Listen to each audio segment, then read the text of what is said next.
La plupart des gens pensent que le diabète ne peut être détecté que par une prise de sang.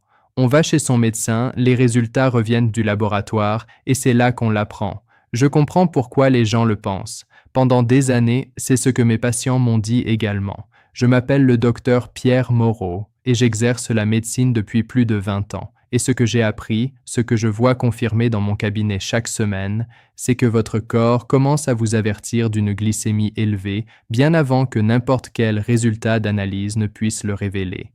Et le tout premier endroit où votre corps s'exprime, vos pieds. Si je réalise cette vidéo aujourd'hui, c'est à cause du nombre de patients que j'ai vus entrer dans mon cabinet, ou pire, aux urgences, qui présentaient tous les signes d'alerte depuis des mois, parfois des années, sans jamais savoir ce qu'ils regardaient. Aujourd'hui, je vais changer cela pour vous. Le mois dernier, je me suis assis avec un patient, un homme de 67 ans, à la retraite, avec un mode de vie sain, qui se sentait bien. Il était venu pour un bilan de routine, mais avant même de faire des analyses de sang, je lui ai posé des questions sur ses pieds. Il m'a dit « J'ai les pieds un peu engourdis depuis un moment. Je pensais que c'était juste l'âge. » Il présentait 4 des 9 signes que je vais vous montrer aujourd'hui. Sa glycémie à jeun est revenue à 11,99 mmol L.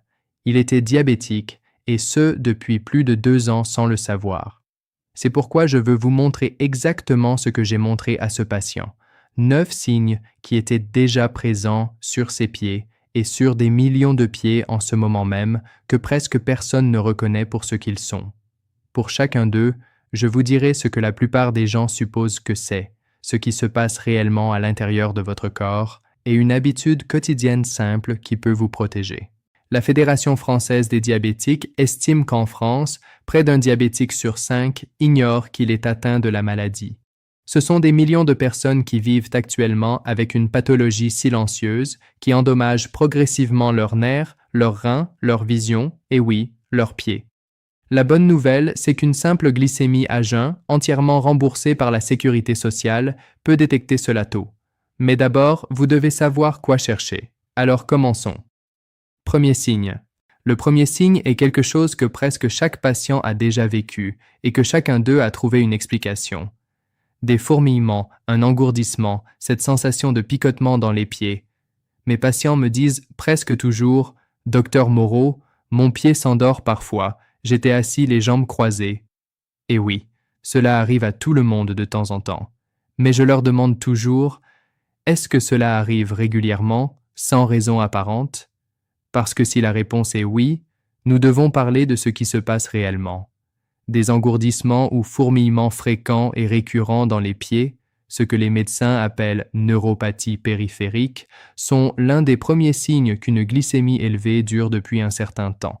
L'excès de sucre dans le sang commence à attaquer la couche protectrice externe de vos nerfs. C'est un processus lent, ce qui explique précisément pourquoi la plupart des gens passent à côté.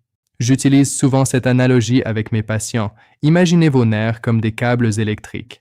Chaque câble est entouré d'une gaine plastique. C'est cette gaine qui permet au signal de voyager proprement de votre cerveau à votre pied. Lorsque la glycémie reste élevée, c'est comme un acide qui ronge lentement cette gaine. Le câble fonctionne encore un moment, mais les signaux commencent à brouiller. Et ce brouillage, c'est le picotement que vous ressentez. La Société française de neurologie indique que la neuropathie périphérique touche près de 50% des personnes diabétiques. C'est la complication la plus fréquente et elle commence presque toujours par les pieds, ce qui signifie qu'en ce moment même, des millions de Français ressentent ces fourmillements et les mettent sur le compte d'autre chose. Ne faites pas partie de ceux-là. Ma recommandation quotidienne pour chaque patient de plus de 60 ans, une marche de 20 à 30 minutes par jour. Pas du jogging, de la marche. Le mouvement est la meilleure chose que vous puissiez faire pour maintenir la circulation sanguine dans vos pieds et protéger ces terminaisons nerveuses. Et commencez à réduire les sucres ajoutés dans votre alimentation dès aujourd'hui, pas le mois prochain, aujourd'hui. Deuxième signe. Celui-ci, mes patients le décrivent comme le plus pénible de tous parce qu'il ne se manifeste pas pendant la journée. Il les frappe la nuit, quand ils sont seuls, qu'ils essaient de dormir et qu'il n'y a rien pour les distraire. Beaucoup de mes patients attribuent cela au fait d'avoir passé la journée debout, à la chaleur estivale ou simplement à la fatigue. Et parfois, c'est effectivement ce que c'est. Mais quand un patient me dit que ses pieds lui donnent l'impression d'être en feu, surtout la nuit quand il est allongé, je prends cela très au sérieux. Une sensation de brûlure sous la plante des pieds, particulièrement nocturne, est un signe précoce classique de neuropathie diabétique. Voici ce qui se passe. Les nerfs de vos pieds ont été endommagés par l'excès de sucre et envoient maintenant des signaux incorrects à votre cerveau. Votre cerveau reçoit un message de chaleur alors que rien de chaud ne touche votre pied. Les nerfs émettent des signaux erronés. Pensez à une alarme incendie avec un capteur défectueux. Le bâtiment n'est pas en feu, mais l'alarme se déclenche quand même parce que le capteur est abîmé. Votre système nerveux fait exactement la même chose. La brûlure ne vient pas de l'extérieur, elle vient de l'intérieur, d'un tissu nerveux endommagé qui crie à l'aide. Des recherches publiées dans la revue Diabetescare ont montré que la douleur brûlante au niveau des pieds est l'un des premiers symptômes rapportés chez les patients diagnostiqués ultérieurement avec un diabète de type 2, apparaissant souvent 1 à 3 ans avant le diagnostic officiel. 2 habitudes que je recommande. Premièrement, boire au moins 1,5 litre à 2 litres d'eau par jour. Une bonne hydratation aide vos reins à éliminer l'excès de glucose et soutient le tissu nerveux. Deuxièmement, ajoutez davantage de fibres à chaque repas. Légumes, légumineuses, avoine. Les fibres ralentissent l'absorption du sucre dans le sang, ce dont ces nerfs endommagés ont précisément besoin. Troisième signe. Ici, je dois attirer votre attention de manière toute particulière, parce que c'est celui qui cesse d'être inconfortable pour devenir véritablement dangereux. C'est lui qui envoie le plus de patients aux urgences. Ils arrivent et disent « Docteur Moreau, j'avais une petite ampoule à cause de ma chaussure il y a 3 semaines. Elle ne s'est toujours pas refermée. » Ils ont attendu. Ils ont supposé que ça allait se refermer tout seul. La plupart des petites plaies guérissent effectivement d'elles-mêmes, mais pas quand la glycémie est élevée. Lorsque le taux de sucre dans le sang est constamment élevé, votre corps perd sa capacité à cicatriser efficacement. Les vaisseaux sanguins de tout votre organisme, y compris les plus petits dans vos pieds, commencent à se rétrécir et à se rigidifier. Cela signifie que l'oxygène, les globules blancs et les nutriments qui réparent les tissus ne peuvent tout simplement pas atteindre la plaie assez rapidement. La plaie reste ouverte, vulnérable et tarde à se refermer. Imaginez que vous essayez d'arroser un jardin, mais que votre tuyau est sérieusement coudé. L'eau est là, mais elle n'arrive pas là où elle doit aller. C'est exactement ce que fait une glycémie élevée à la circulation dans vos pieds. Les éléments cicatrisants existent dans votre sang, ils ne peuvent simplement pas atteindre la plaie. Et une plaie ouverte qui ne se referme pas est une infection en attente de se déclarer. La Haute Autorité de Santé rapporte que les plaies du pied diabétique sont la première cause d'amputation non traumatique des membres inférieurs en France, plus de 8000 par an. Presque toutes ont été précédées d'une petite plaie qui a été négligée. Ce soir, après votre bain ou votre douche, asseyez-vous et examinez attentivement vos 2 pieds. Regardez entre chaque orteil, regardez vos talons. Si vous voyez une coupure, une ampoule ou une peau abîmée, nettoyez-la avec de l'eau et du savon doux. Appliquez un antiseptique et couvrez. Et si elle ne s'améliore pas dans les 48 heures, appelez votre médecin. Pas la semaine prochaine, dans les 48 heures. 4e signe. Celui-ci se cache en pleine vue. La plupart des gens passent devant chaque jour sans réaliser ce qu'ils regardent. C'est visible, c'est là depuis un moment, et presque personne ne le relie à la glycémie. Les patients voient leurs pieds devenir plus sombres ou plus rougeâtres et me disent « Je pense que c'est juste des dommages causés par le soleil » ou « J'ai toujours eu la peau foncée aux chevilles ». Cela peut être vrai, mais il existe un schéma précis de décoloration, particulièrement autour des chevilles, que je recherche lorsque j'évalue le risque glycémique. Lorsque la circulation est compromise par une glycémie élevée, les jambes et les pieds ne reçoivent pas suffisamment de sang oxygéné frais. La peau change de couleur en conséquence. Vous pouvez observer un assombrissement, une teinte rouge foncé ou même bleutée autour des chevilles. C'est votre peau qui vous signale que l'afflux sanguin dans cette zone est insuffisant. Chez certains patients, la peau devient également plus fine et plus fragile dans ces zones, autre signe que les tissus ne sont pas correctement nourris. J'explique toujours cela à mes patients ainsi. Pensez à votre sang comme à un camion de livraison transportant oxygène et nutriments. Vos pieds sont au bout de la route de livraison la plus longue de votre corps, plus loin de votre cœur que toute autre partie. Quand les routes se rétrécissent en raison de vaisseaux sanguins endommagés, les livraisons n'arrivent plus à temps. La peau, privée d'oxygène frais, change de couleur. C'est un signal de détresse que vous pouvez voir de vos propres yeux si vous savez quoi chercher. Une étude publiée dans le Journal of the American Academy of Dermatology a révélé que ces changements cutanés sont détectables en moyenne 18 mois avant un diagnostic officiel de diabète.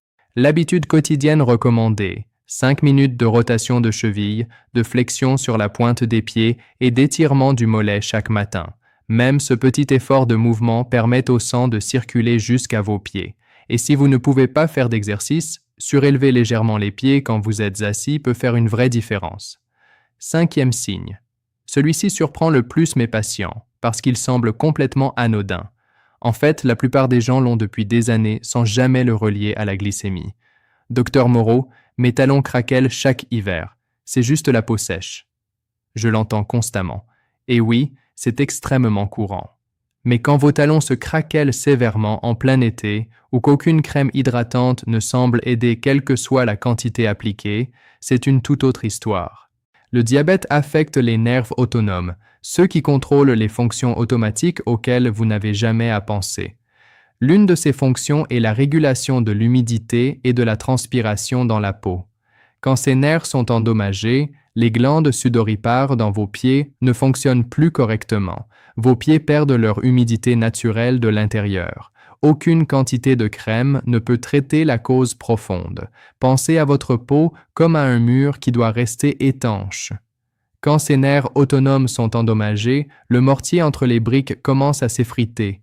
Des fissures apparaissent, et ces crevasses dans la peau de vos pieds ne sont pas seulement un problème esthétique. Ce sont des portes ouvertes pour les bactéries et les infections. Dans un pied mal irrigué, cette infection peut très rapidement devenir sérieuse. J'ai eu des patients qui venaient avec des crevasses tellement profondes dans leurs talons qu'ils saignaient, et ils m'ont dit qu'ils y mettaient de la crème depuis 2 ans sans résultat. Ce n'est pas un problème de peau, c'est un problème nerveux. L'Association française des podologues identifie les crevasses chroniques et difficiles à traiter comme un indicateur significatif de neuropathie autonome chez les personnes âgées, une condition directement liée à une glycémie élevée sur le long terme. Hydratez vos pieds chaque soir avant de vous coucher.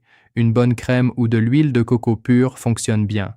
Appliquez sur la plante et le talon de manière approfondie, mais n'appliquez jamais d'hydratant entre les orteils. Cette humidité piégée favorise les infections fongiques et buvez suffisamment d'eau chaque jour. Votre peau a autant besoin d'hydratation de l'intérieur que de l'extérieur. Je veux faire une pause un instant.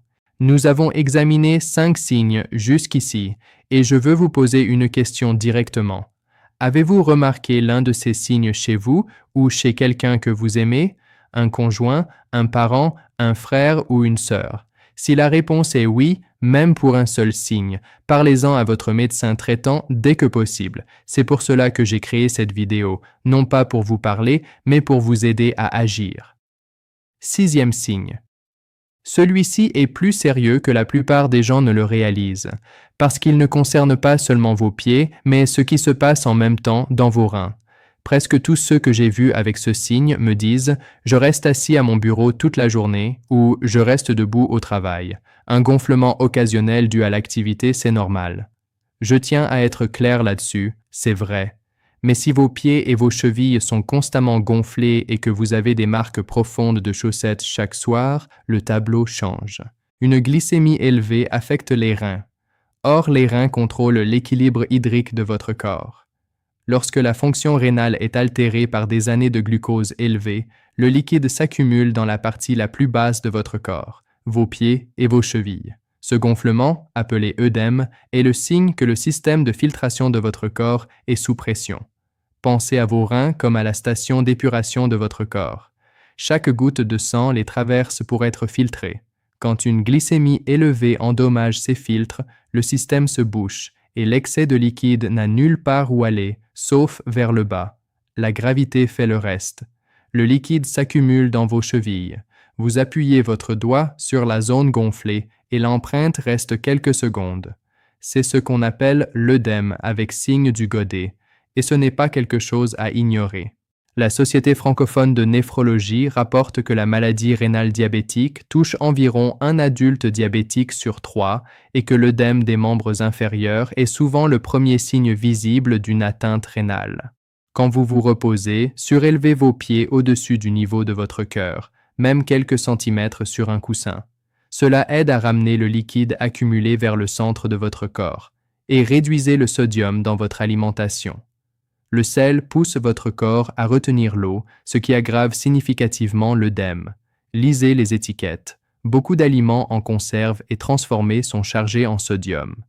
Et si le gonflement est récent, persistant ou s'aggrave, signalez-le à votre médecin lors de votre prochaine consultation. N'attendez pas que cela devienne un problème plus grave. 7e signe. C'est celui que je vois le plus souvent mal diagnostiqué. Les hommes en particulier, et quand ils découvrent enfin ce que c'est vraiment, cela fait des années qu'ils vivent avec et qu'ils le masquent. Ce que j'entends presque sans exception, j'ai pris de l'ibuprofène pour la douleur aux pieds depuis des mois, je pensais que c'était de l'arthrose, peut-être une vieille blessure sportive. J'ai entendu cette histoire des dizaines de fois, et parfois c'est exactement ce que c'est. Mais parfois la douleur a une origine complètement différente, une origine que l'ibuprofène ne touchera jamais. Quand les nerfs sont endommagés par une glycémie chroniquement élevée, ils ne deviennent pas toujours silencieux. Parfois, ils deviennent hyperactifs. Au lieu de s'engourdir, ils commencent à envoyer des signaux intenses et aléatoires que votre cerveau interprète comme une douleur sévère. Les patients la décrivent comme des élancements, une décharge électrique ou une aiguille chauffée à blanc dans le pied. Cela arrive le plus souvent la nuit quand il n'y a pas d'autres distractions sensorielles. Pensez à une alarme de voiture endommagée lors d'un accrochage. Toutes les quelques minutes, elle se met à hurler sans raison. Personne n'essaie de forcer la voiture. L'alarme est juste cassée. C'est ce que fait un nerf endommagé. Il envoie des signaux d'alarme à votre cerveau alors que rien ne se passe réellement. La douleur est tout à fait réelle, mais sa source est un dysfonctionnement nerveux, pas une blessure. Et prendre de l'ibuprofène ne répare pas un nerf endommagé. Cela masque simplement un signal que votre corps essaie désespérément de vous envoyer.